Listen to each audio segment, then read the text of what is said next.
nə o işləri görürsən, mən o işlərin başını bırakacağım.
Salamlar bir daha. Deməli, çok üzürlü hesab edeyim. Biraz gezi qoşuldum.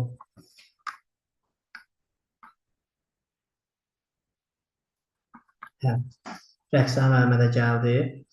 Deməli, biz bugün sizə nəyi təqdim edəcəyim? Təqdimatdan əvvəl belə deyim ki, mən sizə bayaq dedim, bu son mövzu ilə bağlı kimin sualı var, kimə nə aydın deyil, kimə nə qaranlıq qalıb. İstər metakognitivlə bağlı olsun, istərsə də inklüziv təhsillə bağlı. Hər hansı bir sualınız varmı?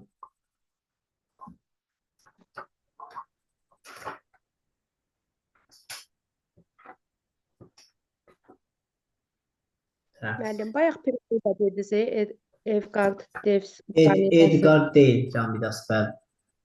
Onu sonra keçəcəyik. O mən şəklini qrupa atacağam, ona diqqət edərsiniz. O bizim proqramda bu kitabda olmalıdır yenə. Amma yenə də ondan söhbət gedibsə, onun şəklini isə atacağam ki, ona baxa biləsiniz. Məncə onu keçəcək gələcəkdə. Demək, ev tapşırığını bir daha deyirəm. Həm metakognitiv bazarda 25 dənə sualımız var, həm də inklüziv təhsildə 25 dənə sualımız var. Baxın, bu testləri diqqətlə işləyəcəksiniz. Çünki bu testlər biraz qəribə testlərdir. Hamısı bir-birinə oxşuyur. Və diqqətli, səhv eləsəz də qorxmayın, səhviniz olacaq. 50 dənə testdən ola bilsin 15 dənə səhvi çıxsın. Amma diqqətli şəkildə olun. Və bu testdə baxanda görsəz ki, başa düşmürsünüz, qayıdın bir də bu səsləri dinləyin, bir də mövzuya baxın ki, çünki biz bunu öyrənmək məqsədi ilə eləyirik də. Bu mövzu biraz qəribə mövzudur. Cümlələr bir-birinə oxşuyur, bir incə detallara görə fərqlənir. Ona görə də bu 50 dənə testi inşallah mənə həftənin 6-cı günü təhvil verərsiniz. Gəldi yeni mövzumuza. Mən paylaşım eləyəcəyəm.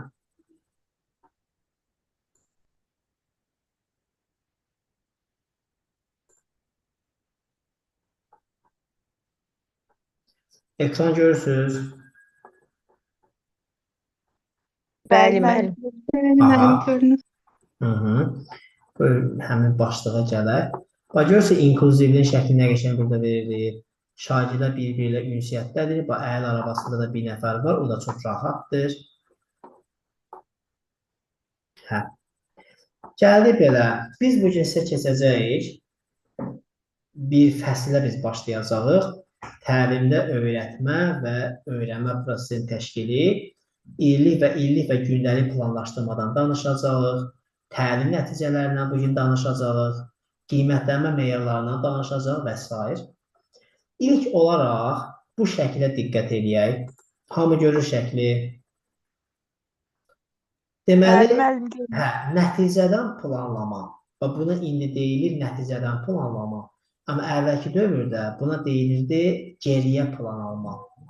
Var nəticədən planlama, bir də var geriyə planlama. Bunlar eyni anlayışlardır. Görürsünüz ki, dərsin əvvəli var, bir də dərsin sonu var. Dərsin əvvəlində təlim nəticələr verilir. Bir də dərsin sonundakı təlim nəticələr verilir. Burada məsələ budur ki, təlim nəticələri müəyyənləşəndən dərhal sonra qiymətləndirmə müəyyənləşməlidir ki, mən bu nəticəyə çatmağımı hansı qiymətləndirmə üsulu və vasitəsi ilə həyata keçirəcəyəm. Sonra isə qiymətləndirmə bu vasitəsindən istifadə edəcəyəmsə və fəaliyyəti necə həyata keçirməliyəm, yəni necə öyrətməliyəm. Ondan sonra artıq təlim nəticələri bir daha burada aktuallaşır. Demək, bu bizə nəyi göstərir? Bizə nəticə yönümlü yanaşmanı göstərir. Bizə başa salır ki, dərsi planlayanda dərsin sonunu birinci görməlisiniz. Sonra təlim nəticələri biləndən sonra qiymətləndirməni müəyyənləşdirməlisiniz. Daha sonra isə fəaliyyətləri planlaşdırmalısınız. Sanki dərsin sonunu bilirik, sondan başlayan planlar qururuq və sonra həmin planla başlayırıq düzgün şəkildə həyata keçirməyə. Bu bilirsiniz nəyə oxşuyur? Mən sizə bir dəfə nümunə göstərdim. Tumurcuq qəzetində həmişə olar deyə siçan hansı yolla getsin, pendiri tapsın. Bax, biz həmişə siçandan pendirə gəlirdik. Burada isə deyir ki, elə pendirdən başla, siçana tərəf gəl, həmin yolu gör. Təzdən yenə siçandan başla, pendirə tərəf get və bu şəkildə də həmin yolu tapmış olarsan. Yəni, nəticəni öncədən görürsən və ona hansı yolla getməli olduğunu ondan sonra başlayaraq axırdan əvvələ doğru planlayırsan. Siz zaten bugün dərsi planlaşdıranda buna əməl edirsiniz. Əgər deyirsinizsə ki, mən necə edim ki, şagird bu bacarıqlara sahib olsun, demək siz dərsin sonunu fikirləşmişsiniz. Və sonra həmin sondan əvvələ başlayırsınız gəlməyə ki, o bacarıqlardan əvvəl nə eləməliyəm, ondan əvvəl nə eləməliyəm, plan hazır olur. Sonra başlayacaq həmin planı yerinə yetirməyə. Nəticədə planlamada biz burada qeyd olunub yenə təlim nəticələri hissəsi var, qiymətləndirmə hissəsi var, bir də öyrənmə fəaliyyətləri var. Mən bunun haqqında geniş məlumat verməyəcəm. Zaten əvvəlki dərslərdə biz bunu bilirik. Təlim nəticələri dərsin sonunda şagirdin əldə edəcəyi bacarıqlardır. Qiymətləndirmə, yəni şagirdin hansı bilik və bacarığı qiymətləndirilməlidir və plus da sübut bizə lazımdır. Yəni, qiymətləndirmə ilə bağlı sübut dəlil. Bir var ki, şagird bunu öyrənib. Öyrənmə ayrıdır. Mən bu öyrənməni nə ilə sübut edəcəyəm? Biz gah ona test veririk, gah ona şifahi sual veririk, gah deyirik, Venn diaqramı çək, gah deyirik, lövhədə bunu elə. Məqsəd nədir? Bugün öyrəndiyimi sübut elə ki, öyrənmirsən. Və qiymətləndirmə sübut, dəlil rolunu oynayır. Bir də var öyrənmə fəaliyyətləri. Öyrənmə fəaliyyətləri odur ki, mən şagirdlərlə hansı işləri həyata keçirtməliyəm ki, şagird həmin işi həyata keçirəndə öyrənsin. Və bayaqki universal dizayndan kənara çıxmırıq. Yenə universal dizayn bunun içərisindədir. Burada var dərsin gündəlik planlaşması haqqında. Bilirsiniz ki, dərsdə iki cür planlaşma olur, ümumiyyətlə il ərzində. Bir var illik planlaşdırma, biz buna perspektiv planlaşdırma deyirik. Bir də var cari planlaşdırma, biz buna gündəlik planlaşma da deyirik, buna icmal da deyirik, buna deməli, üç cür adı var, gündəlik planlaşma. Yəni, biz sabah dərsə girəcəksə, dərsi planlaşdırmalıyıq. Əgər planlaşdırmasaq nə baş verəcək? Dərsdə yarana bilən problemləri biz öhdəsindən gələ bilməliyik. Planlaşdırmadığımız dərs bizim üçün problem yarada bilər. Biz dərsimizi öncədən hiss etməliyik ki, mən nə üçün sinifə girmişəm, mənim məqsədim nədir, mən şagirddən nəyi gözləyirəm. Və bu istiqamətdə elə bir ki, planlaşma həyata keçirilir. Planlaşmada belə deyim, nələr öz əksini tapmalıdır? İlk olaraq alt standartları biz qeyd edirik. Alt standartları hardan götürürük? Metodik vəsaitdən. Sonra dərsin məqsədi. Metodik vəsaitdə əvvəllər dərsin məqsədi verilmirdi. Amma indi onu dərsin məqsədi kimi yazırlar. Ya da yazırlar təlim nəticələri kimi. Yəni təlim nəticəsi ilə məqsəd eynidir. Məqsəd çıxandan sonra isə həmin məqsəd bizim üçün olur qiymətləndirmə meyarı. Məsələn, deyək ki, belə bir alt standartı sizə demişdim keçən dəfə, 20 ədədi dairəsində düzünə və tərsinə saymağı bacarır. Biz burada 3 dənə məqsəd görə bilərik. Məsəl üçün, saymağı bacarır, birinci məqsəd. İkinci məqsəd, 20 ədədi dairəsində düzünə saymağı bacarır. 20 ədədi dairəsində tərsinə saymağı bacarır. Baxın, bu 3 məqsəd birləşib bizə həmin alt standartı əmələ gətirir. Və eyni zamanda deyək ki, 20 ədədi dairəsində düzünə saymağı bacarır. Bu bir dənə məqsəddir də. Buna görə də 4 dənə meyar çıxara bilirəm. 4 dənə meyar hansıdır? 20 ədəd dairəsində saymaqda çətinlik çəkir. Birinci səviyyə. İkinci səviyyə. 20 ədəd dairəsində düzünə saymağı müəllimin köməyi ilə və yaxud sinif yoldaşlarının köməyi ilə həyata keçirir. Bu ikinci səviyyədir. Üçüncü səviyyə yenə həmin bacarığı qeyd edirəm və deyirəm bunu sərbəst həyata keçirir, amma qüsurları var. Dördüncü səviyyə, mükəmməl səviyyə isə deyirəm ki, bu bacarığı sərbəst şəkildə, mükəmməl şəkildə həyata keçirir. Söhbət nədən gedir? Mən təkcə bir məqsədə görə meyar çıxartdım. Neçə məqsəd varsa, o qədər də meyar çıxartmaq olar. Gündəlik planlaşmada, deməli, məqsədə uyğun qiymətlərini çıxandan sonra mən bu məqsədə çatmaq üçün hansı forma və üsullardan istifadə edəcəyəm? Düzdür, bizim əslində öz proqramımızda biz forma, üsulları keçəndən sonra dərsin planlamasına gəlirik. Amma burada öncədən veriblər bunu. Biz bilirik, dərsin təlimi 4 dənə forması var. Hər formanın özünə məxsus mənfi müsbət cəhətləri var. Fərdi iş, cütlərlə iş, qruplarla iş, kollektivlə iş. Eyni zamanda üsullar var. Üsullarla biz 44 təlim üsulu keçəcəyik. Yəni, baxmayaraq ki, çərçivə sənədində hər biraz say dəyişir. Biz ümumi olaraq keçəcəyik. Bu üsullar deyək ki, fəaliyyətə rəng qatmaq üçündür ki, şagirdi maraqlandıra bilsin. Formanın mənfi müsbət cəhətləri olsa da, biz o formanı seçəndə ancaq müsbətə əhəmiyyət verəcəyik, çünki mənfi nəzərə almarıq. Zaten bütün formaların mənfisi var, müsbəti də var. Ona görə onlardan istifadə ediriksə, demək ki, müsbəti bizə lazım olandır, mənfisi o zaman nəzərə çatmır və müsbətinə görə addım atırıq. Gəldik qiymətləndirməyə. Qiymətləndirməyə gəldikdə yenə deyirəm, biz bayağı bu barədə biz qeyd elədik. Məqsəd müəyyən olunandan sonra bizim qiymətləndirmə məqsədə xidmət edir. Birdən sizə desələr ki, qiymətləndirmə tapşırığa xidmət edir, xeyr. Qiymətləndirmə şagirdin marağına xidmət edir, xeyr.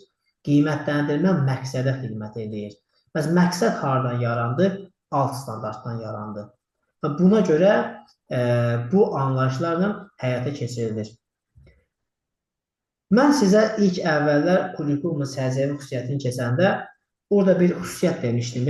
Əvvəlki dövrlərdə fən yönümlü idi, indi isə nəticə yönümlüdür. Bu xüsusiyyət burada da xatırlanır. Yəni, mən soruşuram ki, məsəl üçün də Rəqsan müəllimə, siz dünən dərsdə nə keçmişsiniz və ya sabah dərsdə nə keçərsiniz? Məsəl üçün, Rəqsan müəllimə deyir ki, mən dünyanın relyefi haqqında mövzu keçəcəyəm. Bu cür yanaşma fən yönümlüdür, köhnədədir, müasirdə yoxdur. Amma Rəqsan müəllimə deməlidir ki, mənim sabahki dərsimdə şagirdlər dağlarla düzənliklərin yerini tapacaqlar, onların bir-birindən fərqini izah edəcəklər. Demək, nə baş verdi? Rəqsan müəllimə dərsin əvvəlindən yox, dərsin sonundan danışır. Sonundan danışırsansa, müasir dövrə aiddir. Əvvəldən danışırsansa, köhnə metoda aiddir. Və burada da qeyd olunur. Dərsin məqsədi müəyyən edərkən müəllim, mən nə keçəcəyim yanaşmasında deyil, şagirdlər nə öyrənəcəm yanaşmasına gəlməlidir. Və burada bir şey də qeyd edib, bunu oxuyanda da siz görəcəksiniz. Baxın, burada bəzi müəllimlər nəyi qarışdırır? Məsələn, bir var, sinifdə 2 cür fəaliyyət var da, Var müəllimin fəaliyyəti, bir də var şagirdin fəaliyyəti və buna diqqətli olmalısınız. Məsələn, müəllimin fəaliyyəti odur ki, məsələn, essenin giriş hissəsini yazmağı öyrədir. Amma şagirdin fəaliyyəti nədir? Essenin giriş hissəsini yazır. Deməli, müəllim öyrədir, şagird edir. Müəllim öyrədir, şagird edir. Demək ki, müəllimin fəaliyyəti öyrətməyə aiddir. Şagirdin fəaliyyəti etməyə aiddir. Mən bunu nəyə görə sizə xatırladıram? Siz test işləyəcəksiniz gələcəkdə. Orada yazıb ki, hansı fəaliyyət deyək ki, şagirdə aiddir və yaxud hansı fəaliyyət müəllimə aiddir. Əgər orada hansı fəaliyyətin içərisində cümlədə öyrədir sözünü görürsünüzsə, öyrətmək müəllimə aiddir, şagirdə aid deyil. Öyrədir sözü ancaq müəllimə aiddir. Digər bəndlər isə öyrədir sözü yoxdursa, biz onu aid edəcəyik şagirdə. Və o da bizə köməklik göstərəcək ki, testdə müəllimlə şagirdi bir-birindən ayıra bilək. Sonra biz nə deyə bilərik? Təlim nəticələrinin hazırlanması üçün smart texnikası. Mən sizə qeyd edim ki, hörmətli müəllimlər, bu smart texnikası artıq bugün gündəmdə deyil. Nəyə görə gündəmdə deyil? Onu artıq Təhsil Nazirliyi bizim üçün həll edir. Ancaq buna baxmayaraq, bəzən test bizim qabağımıza çıxa bilər ki, təlim nəticələri verə bilərlər və deyə bilərlər ki, bu təlim nəticələrindən hansı doğrudur. O zaman biz bunu təzədən bilməliyik. Təlim nəticəsinin düzgün olması üçün 5 dənə qayda var. Həmin qaydaların baş hərfi yığırlar, smart sözü alınır. Smart sözün S hərfi spesifikliyi göstərir. Yəni, təlim nəticəsi düzgün olmalıdır, dəqiq olmalıdır, aydın olmalıdır. Məsələn, mən desəm ki,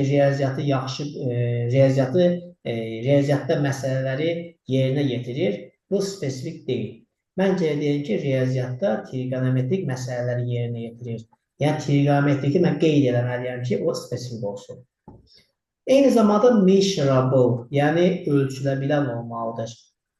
Məsələn, oxuyur, ölçülə bilən deyil. Nə bilim, bacarır, oxuya bilir sözü ölçülə bilən deyil. Bilir sözü ölçülə bilən deyil. Əgər siz heç bir alt standart görə bilməzsiniz ki, sonunda bilir sözü ilə bitsin. Bilir sözü ilə bitirsə, bil ki, o səhvdir. Bir var, müəyyənləşdirir, bu doğrudur. Bir də var ki, yazıb müəyyənləşdirməyi bacarır. Müəyyənləşdirməyi bacarır sözü düzgün deyil. Müəyyənləşdirir sözü olmalıdır. Oxuyur sözü ola bilər, oxumağı bacarır sözü ola bilməz. Çünki bacarır sözü burada ölçülə bilən deyil. Gəldik 3-cü A hərfinə, əldə oluna bilən. Yəni ki, siz bəzən düşünürsünüz ki, mən bu məqsədi qoydum, ancaq bu məqsəd axı bu uşaqlar üçün deyil, bu uşaqların zehni üçün deyil. Demək ki, siz düzgün edəməmişsiniz. Bugün qoyulan bütün məqsədlər əldə oluna biləndir. Yəni, siz uşaq üçün, məsələn, belə şərt qoya bilməzsiniz də, kosmosa uçacaqsan. Belə şərt yoxdur. Çünki əldə oluna bilməz. Əldə oluna bilən odur ki, həmin sinifin əl çatanlığı var. Həmin sinif üçün rahat olmalıdır bu. Sonra var realistik. Realistik nədir? Real imkanlar nəzərə alınmalıdır. Məsələn, mən götürürəm, müəllimənin fən proqramına baxıram. Görəm, müəllimə resurs yerində elə şeylər yazıb ki, elə həmin texnikalar Azərbaycanda yoxdur. Demək ki, sən bunu realistik yazmamışsan. Bunda real imkanları nəzərə almamışsan. Bu, həm də nə üçün vacibdir?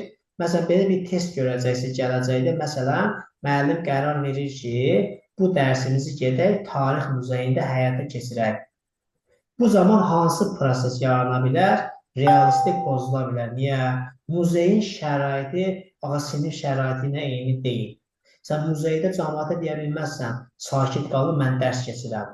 Demək, muzeydə nəyisə reallaşdırmaq istəyirsənsə, o realistik tələbinə cavab vermir. Çünki real imkanlar orada dərsə uyğun olmaya da bilər. Bir də var time frame, T hərfi. Bu gedir müəyyən vaxt müddətinin nəzərə alınması. Müəyyən vaxt müddətinin nəzərə alınması odur ki, sizə o qoyulan məqsəd ki var, həmin məqsədin bir müəyyən vaxtı olmalıdır. Həmin vaxt təyin olunmalıdır və belə deyim də, biz onu qəbul edirik ki, məsələn, alt standart bir il ərzində sabit qalır. Məsələn, eyni bir dənə alt standart bir sinifdə əvvəldən axıra qədər öyrədilir.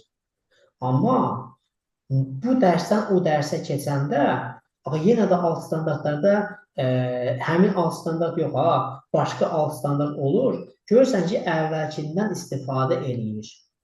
Demək, söhbət nədən gedir? Sən əvvəlkinə müəyyən qədər zaman qoymalısan ki, məsəl üçün də bu 1 aya, 2 aya biz bunu həll eləməliyik ki, 2 aydan sonra bunu ardı gələcək. Məsəl üçün, sən bugün hərfi öyrədirsən və bilirsən ki, 2 aydan sonra onlara söz keçməliyəm. Demək ki, sənin söz keçənə qədərki zamanda 2 aylıq vaxtın var. Demək ki, burada zaman rol oynadı. Vaxt qoyulmalı ki, mən bu vaxtda bunu eləməliyəm. Özüm üçün bunu eləyir ya. Bu vaxt da dəyişə bilər. Necə dəyişə bilər? Məsəl üçün, sinifin səviyyəsinə görə dəyişiklik əmələ gələ bilər. Sinifin, deyək ki, vəziyyətinə görə, sinifin inkluzivlik səviyyəsinə görə dəyişiklik baş verə bilər. Amma yenə də beynimizdə bir vaxt olur ki, həmin vaxtla bunu reallaşdıraq. Deməli, sizə belə bir sual düşsə ki, aşağıdakı ünitənin nəticələri deyək ki, hansı bənddə olan doğrudur. Biz baxacaq ki, hansı bənddə bu 5 elementin 5-i də qorunubsa, biz onu doğru bənd kimi götürəcəyik. Yox, əgər bunlardan biri də pozulubsa, o yanlış bənd kimi nəzərimizdə qalacaq. Buraya qədər kimin sualı var? Aydındırmı buraya qədər? Səsim gəlirmi sizə? Bəli, Bəli, aydın. hələ ki aydın. Mən Öncəki dərslərdə dediyim kimi də olmamışdı, amma sonradan qoşulmuşam. Bu alt standart, üst standart. Bunun qısa şəkildə nəsə bir izahını qrupa zəhmət olmasa ata bilərsiniz səsli şəkildə. Çünki mən bunları tam aydınlaşdıra bilmirəm. Alt standartlar hansılara aiddir, üst standartlar hansılardır. Üst standart yoxdur, məzmun xətti var, əsas standart var, bir də alt standart var. Bizim qrupda biz bunu səsli bir şəkildə bir dəfə atmışıq əvvəlki dövrlərdə. Həmin səs qrupda əvvəl olanlarda var. Mən onlardan rica edəcəyəm ki, o səsləri bircə sizə yönləndirsinlər. Hamısını birlikdə yönləndirsələr qarışıqlıq düşəcək. O ardıcılıqla bir qeydib sizə göndərmək lazımdır. Orada bir xeyli səs var o mövzu ilə bağlı. Orada bir videoda biz atmışıq ki, standart hansı şəkildə bölünür. Belə bir şey, indi məndə o material məndə qalıbsa, onu sizə göndərəcəm, amma qrupda bilirəm ki, 100% o var. İndi kim əvvəldən qoşulursa, onda o olmaz. Məsələn, Ceyhunə müəllimə gildə olacaq o. Ceyhunə müəllimə əvvəldən qoşulub, eyni zamanda Rəhmi müəllimədə də olacaq. Əvvəldən qoşulub. İndi həmin qrupda onu saxlayıblar, pozublar, bilmirəm. Amma qrupun əvvəlindən kim qoşulubsa, onlarda bu var. Mən yenə çalışacağım müəllimə, bir yadıma salarsınız gündüz. Mənə bir dənə şəxsilə yazarsınız, mən onu sizə göndərəcəm. Təzə həmin səslə yönləndirərəm bir sizə. Oldu, çox sağ olun. Başqa kimin sualı var bununla bağlı?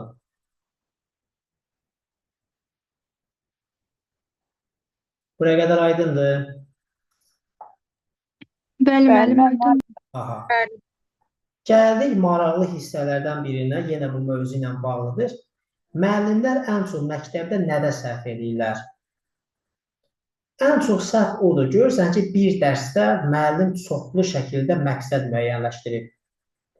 Çoxlu şəkildə məqsəd müəyyənləşdirmə yanlışdır. İndi qayıdıb deyərsiniz ki, müəllim, biz axı metodik vəsaitə baxdıq, görürük orada 10 dənə məqsəd yazılıb. Biz neyniyək?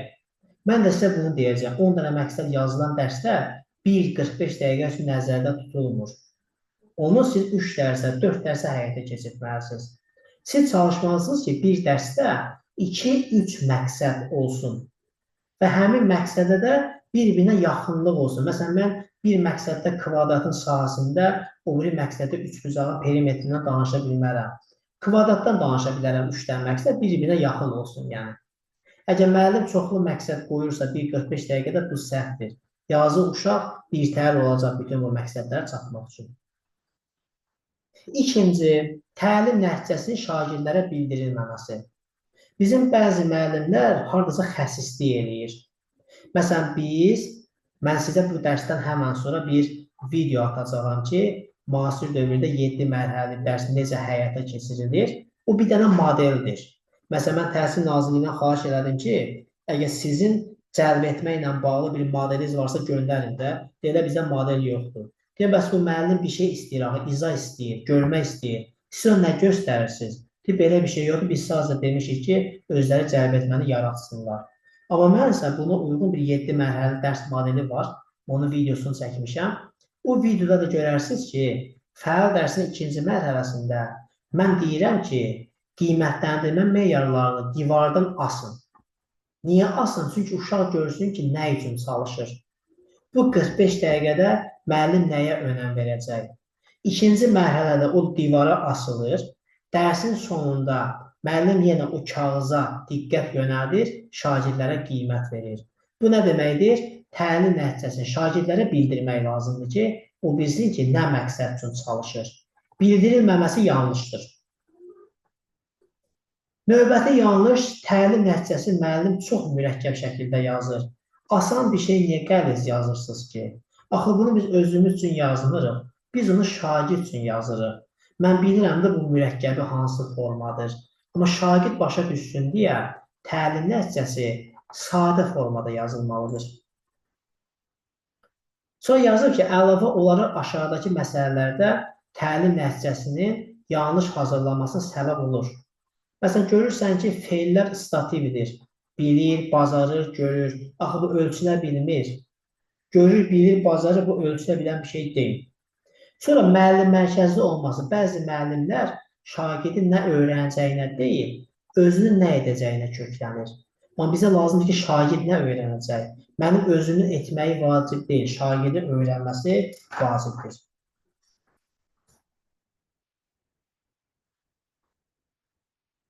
Belə. Bunun son hissəsində isə bizim bayaq qeyd elədiyimiz kimi, məsələn, burada görürsünüz, oxuya bilir kimi qiymətlənmə meyarı müəyyənləşdirmək düzgün deyil. Çünki oxuya bilir, yəni anlayış deyil də. Amma biz belə bir meyar yazsaq ki, mətni, durğu işarələrini nəzərə alaraq oxuyur, bu zaman bu nəsə ola bilər, yəni doğru ola bilər. Amma oxuya bilir kimi deyil axı bu.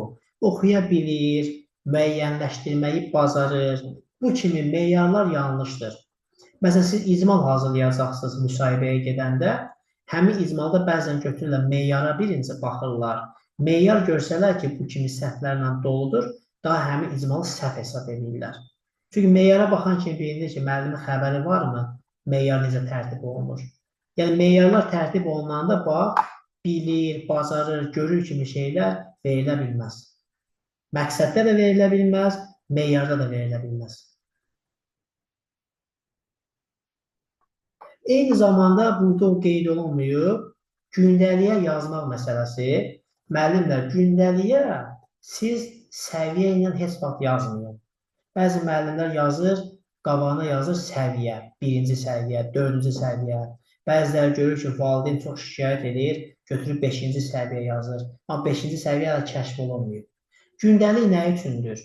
Valideyn uşağın nailiyyətini görsün. Uşaq da öz nailiyyətini görsün. Əgər siz orada səviyyə yazırsınızsa, boş rum rəqəmi, o nə məlumat verir ki, orada ifadə yoxdur axı. Ona görə səviyyəni rum rəqəmi ilə deyil, cümlə ilə yazmaq lazımdır. Necə meyarı cümlə ilə yazmırsınız, 20 ədədi dairəsində düzündən saymağı çətinliklə bacarır. Məsəl üçün, bu hələ eyni zamanda gündəliyə yazılan fikirdir də. Mən bunu yazsam birinci səviyyə. Valideyn nə bilir bu birinci səviyyə mən nə demək istəmişəm. Amma hər meyarda səviyyə bir rəqəmi, 2 rəqəmi yazılanda bu eyni şey deyil. Ona görə də gündəliyə yazdığında cümlə kimi yazın və sonunda da imzanızı çəkin ki, həmin meyar konkret bilinsin ki, hansı bacarıqda uşağın vəziyyəti necədir.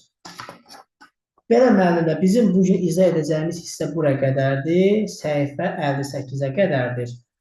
İndi belə deyim də, indi bu dərsin də belə deyim, yaddaşa düşən hissəsi olsa təzədən qrupa atacağam və bir də mən sizə YouTube-da paylaşdığım müasir dərs modeli, 7 mərhəli dərs haqqında bir video atacağam.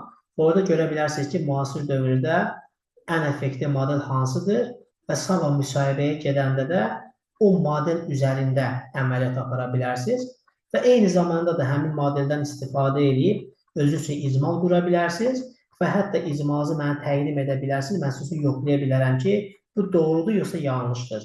Bizə bilən lazımdır ki, o 7 mərhələni diqqətlə dinləyərsiniz və hər mərhələdə sizin vəzifələriniz var. Həmin vəzifələr doğru şəkildə tətbiq olunsun. Vəzifələr yerindədirsə, qalan hər şey uyğun şəkildə görünəcək. Belə, mövzu ilə bağlı kimin sualı var? Mən sizə bir mövzu verdim, səhifə 58-ə qədər. Bir dənə də əlavə video atacağım ki, onu diqqətli şəkildə izləyərsiniz. Testdəki 50 dənə test verdim. Ola bilsin ki, məsəl üçün çatdıra bilməyəsiniz, 25 dənəsini eləyəsiniz, birincini onu yoxlayarıq. Amma 50 dənə test tapşırıq kimi vermişəm. Çalışın ki, bu istirahət günlərində onları eləyə biləsiniz. Belə, kimin sualı var?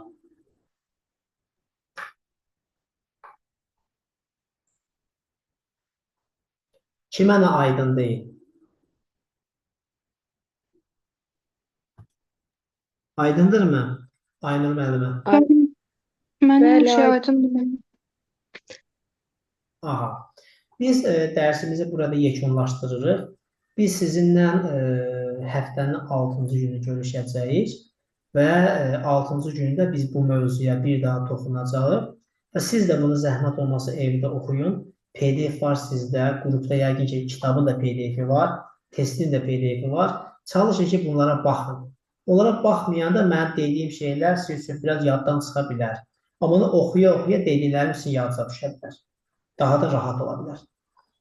Belə, əgər hər hansı bir sualınız yoxdursa, dərsimizi burada yekunlaşdırırıq. Sağ olun. Sağ olun, hələlik görüşmək ümidi. Sağ olun. Sağ olun.